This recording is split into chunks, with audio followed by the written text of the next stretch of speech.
Oh, there's a little ribbon snake. I'm not gonna break my neck for this one.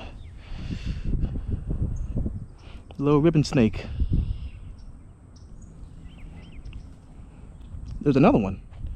See if I can get this one. That one's just kind of sitting there.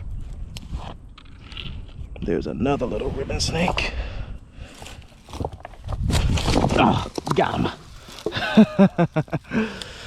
Oh, that hurt a little bit. My leg hit one of them rocks. There we go. We got a little ribbon snake. This is actually a decent sized ribbon snake. Hey, buddy.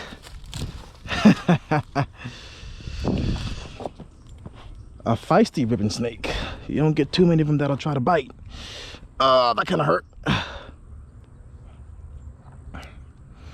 Now, we get two different species of ribbon snakes in this locality. We're in a bit of an intergrade zone. We get eastern ribbon snakes and orange striped ribbon snakes. I believe this is an eastern, though. I do believe that this is an eastern ribbon snake.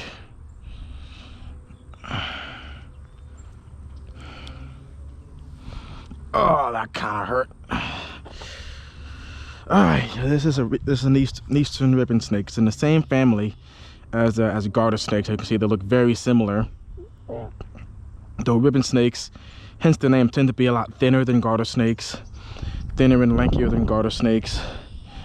And some outline characteristics you can use to identify a ribbon from a garter is, for one, ribbons will always have this little spot right on top of their head. And that a snake? That is a snake. Look at that. Just sitting right there in the open. That was like a broad-banded water snake.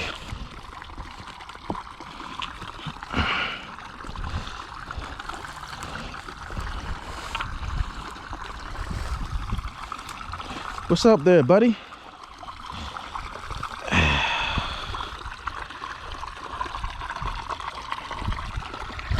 Come here.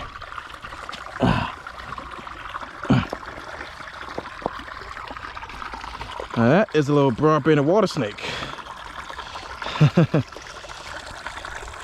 Very dark one too, and very feisty. As typical water snakes go, very ill disposition. Very dark, broad-banded water snake. I don't typically see them this dark. This is probably the #1 snake people are going to misidentify. I said probably number two. Number 2 snake people are going to misidentify with a cottonmouth, given the very similar banding pattern that these snakes would tend to get. The other snake I would say is the #1 cottonmouth mimicker would be a yellow belly water snake.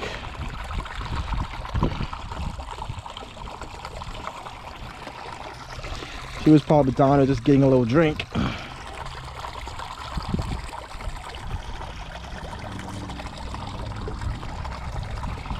Broad-banded water snakes are a subspecies of banded water snake.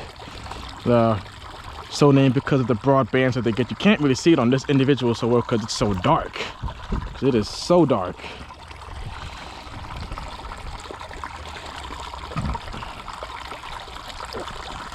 These snakes don't get that big. They typically average around this size, about 2 foot long.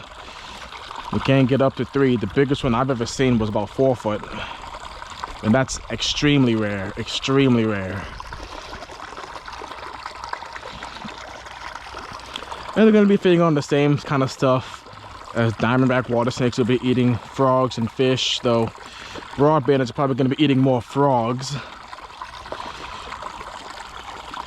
They'll typically be found in more swampier areas. Though this is a very special spot. I've seen this about every kind of water snake that you can find here at this spot in Louisiana, except for Midlands. Diamondbacks, broad-bandeds, yellow bellies, greens, even Gulf salt marsh snakes.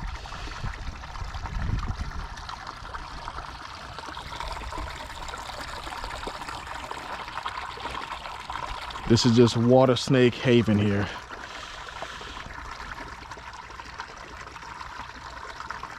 All right, let me get a picture of this snake and send her on her way.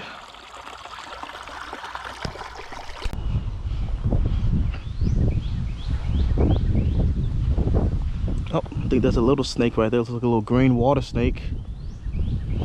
Doubt I'll be able to grab him. He's pretty close to the water. I can try and see if I can get him.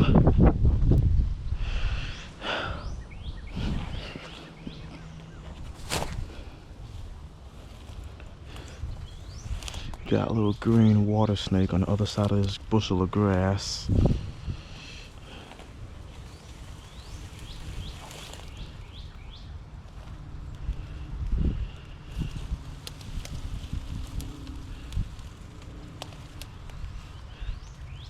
Yeah, I see him.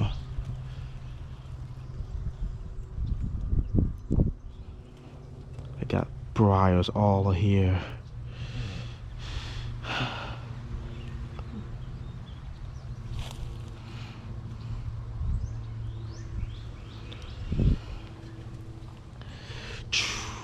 If I jump, am I gonna wind up in the water?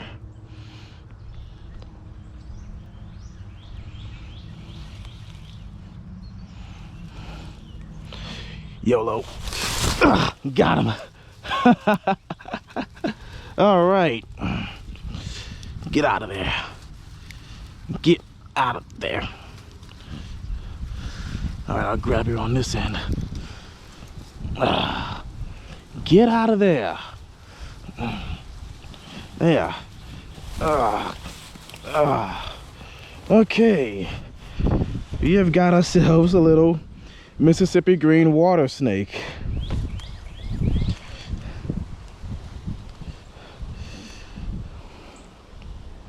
One of the many water snake species that I'll see out here. And water snakes generally have pretty ill temperaments. You can see he's trying to bite me. But what I found, green water snakes tend to be the most snappy out of all the water snakes. They tend to be the most snappy out of all of them. And they get their name because, of course, they got this green color to them. Green water snakes. You get two different types of green water snakes. Mississippi greens are found throughout the Gulf Coastal Plain. And then you've got Florida green. I think they're absent from Alabama and Georgia, but then you also get Florida green water snakes down in Florida, which get much bigger than these snakes. These snakes don't get very big at all, typically only getting up to about 3 feet long. And they're going to be feeding on typical water snake things like fish and frogs. Louisiana has more different species of water snake than any other state, and each water snake species tends to occupy a particular niche and habitat. I found that green water snakes tend to like to live in brackish areas, kind of like Gulf salt marsh snakes. They tend to like to live in brackish areas along with large bayous.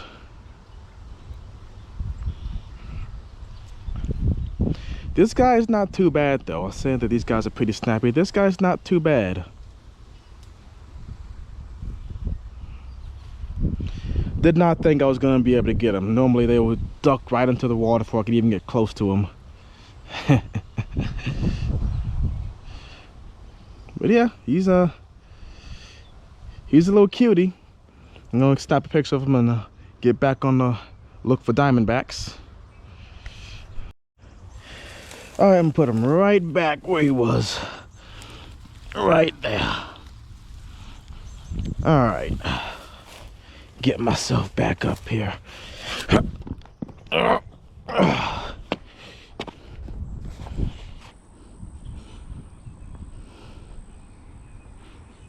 Oh my goodness, that's a big snake. Oh my God. That was a big snake. Before I could even think about catching him, he was gone. That was a big diamondback. That was a big diamondback, man. But let's see if you can see anybody out. Oh, look at that right there. That's like a baby diamondback. Yep, that is. See if I can. Yeah, that is a little baby. Got him. Look at that right as we approached. That is the miniature version of the snake we are looking for. That is a tiny yearling diamondback water snake. Take a look at him. That's the first baby I've actually seen here. Yep. Little Diamondback. Not being too nippy with me. Right as having walked about 10 feet from the truck. Oh, there's a little bite there. Now he's biting. Yep, that's the miniature version of what we're looking for. We're looking for one of these guys. Much larger. We want to find the mama. Whoever birthed you. That's a fun fact about water snakes. Water snakes don't lay eggs. They give birth to live young.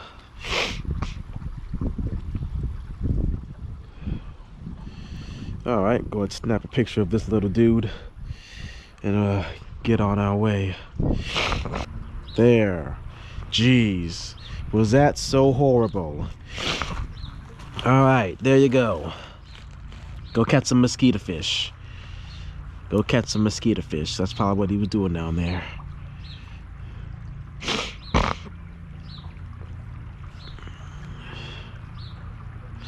All right, let's get back to it.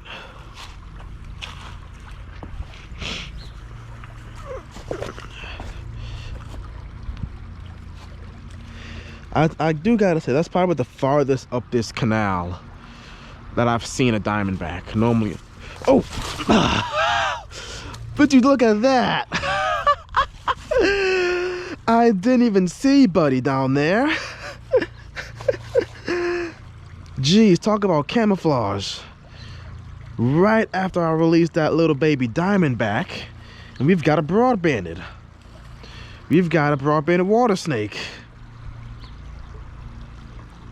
who is real beat up. Look at that. It's got broken ribs all through his mid body. Real beat up looking broad-banded.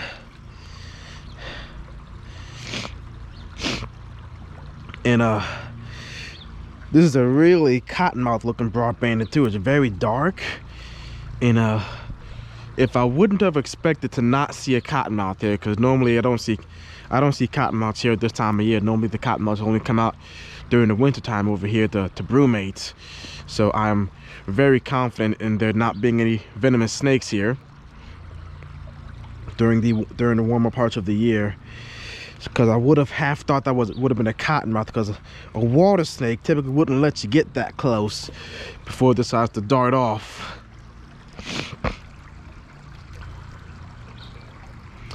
But that is a very, very dark broad-banded water snake. And given that he's not trying to bite me very much and he let me get that close, must tell me that these snakes are still warming up for the day. That these snakes are still warming up for the day.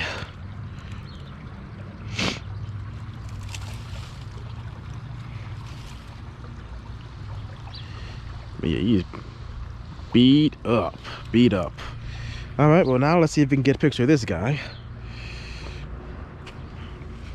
Two snakes right before we can even get very far from the truck.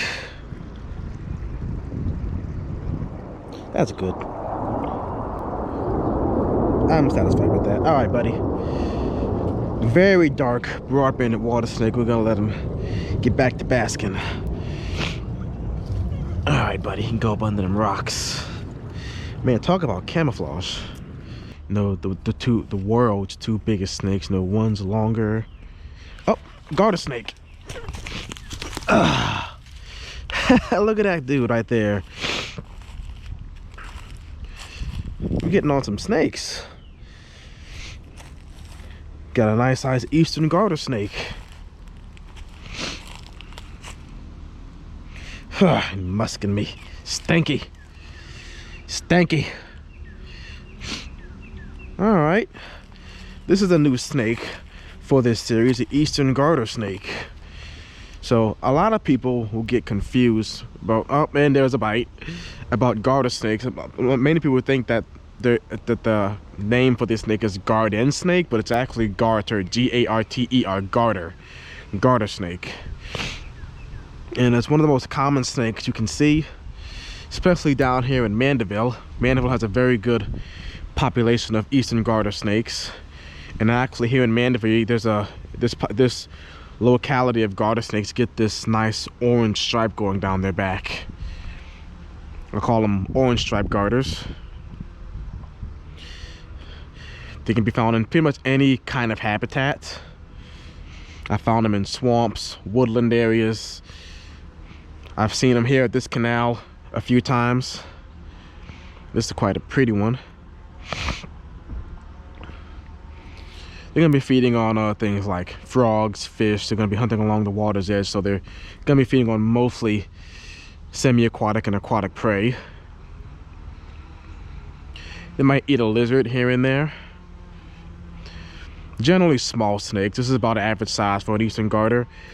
The biggest I've seen, I've caught 2 of them up to 3 feet long. One of them was here in Mandeville at Fountain Blue State Park. The other one was in Lacombe. And one thing that not a lot of people know about eastern garters, or garter snakes in general, is that they are actually mildly venomous. Garter snakes actually have rear fangs in the back of their mouth that they can inject a slight venom with. And you might have seen that he just gave me a little nip right there, but I don't think he actually broke skin. Most rear fanged colubrids have to get you pretty good to be able to inject venom. They don't actually have venom glands like a true venomous snake, but they do have the venom is more so in their saliva. I think it's been they've been able to identify it as a neurotoxin, which is something that's going to be affecting your central nervous system, causing paralysis in more severe snakes like a cobra and stuff like that. But in a garter snake, it just kind of bleeds a little bit more, and bleeds, burns. Severe cases, it might cause slight, very, very slight paralysis and severe reactions, but more so just gonna bleed a lot, burn, and just hurt for most of the day, and that's it. He didn't get me very good, but I'm starting to feel some, there's some redness coming in right there already. I'm starting to feel some tingling and burning already. Normally eastern garters are going to be pretty nippy. I've seen other people who live out of state and come down here to look at our snakes say that the Louisiana garter snakes are just have attitude problems compared to the same kind of garter snake they get in their home state. Yeah, our garters can be a bit bitey and nippy. Not this one though. This one's being pretty chill. Just gave me that one little nip.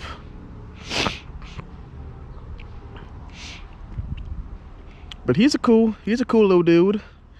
Go and snap a picture of him and let him go on his way. All right, buddy, let you go on your way. Just the way you were going, probably looking for some lizards or something like that. And I just heard him going through the grass, and I just looked down at the sound. There he goes. Snakes certainly seem to be out and moving. That's 3 snakes in what, 10 minutes?